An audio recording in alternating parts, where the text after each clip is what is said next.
McGovern, a retired former CIA analyst, putting on your analyst hat. You're saying that time's running out for Israel in their current posture towards the world. And let me guess, does that tie into this whole Arab Spring situation? Well, it does very much, Alex. First off, when you look at Egypt, Egypt had been co-opted by promises from our country, from our tax dollars, half of what we give Israel every year. Now, we give Israel $3 billion, so Mubarak was getting $1.5 billion every year, if my math is correct. Okay. Now, with that money, he was a dependent ally of the other Arabs? No way. Of Israel. Israel had no reason to fear anything untoward happening on its southern border. And now they've got 70-plus million Egyptians who care about things like the oppression of their fellow Arabs and specifically the Palestinians. They really care about that. And is the southern border as safe as it was with Mubarak? Under no circumstances is it. Take to the north. Look at Turkey.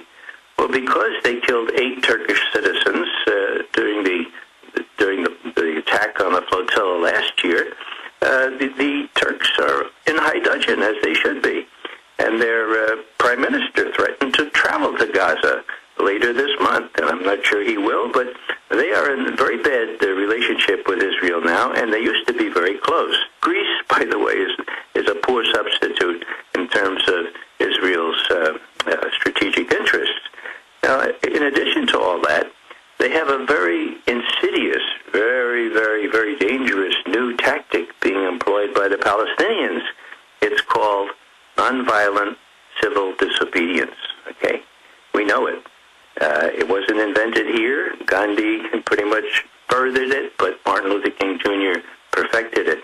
That's what they're doing all around the border areas. When the anniversary of the 1948 displacement of over 700,000 Palestinians to make way for the Jewish people coming in 1948, when the anniversary of that came this year, around all the borders of Israel, so we're talking not only Lebanon, we're talking Syria, we're talking Jordan, we're talking Egypt.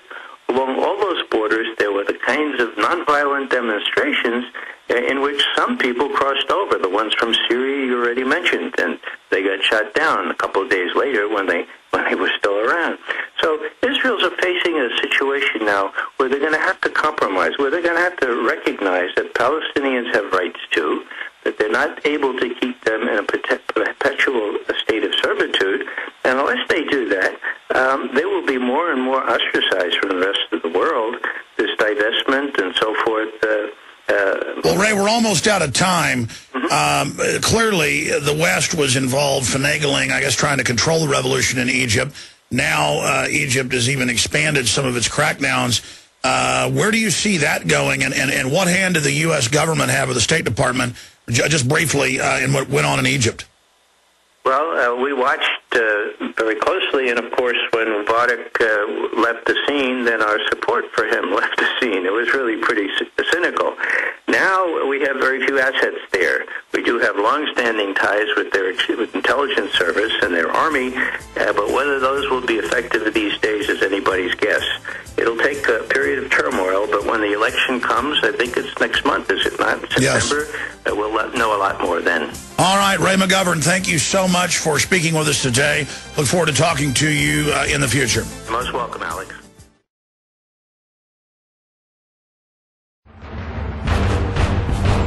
Ask yourselves, what are you doing in this time of great challenge? What are you doing to unlock minds?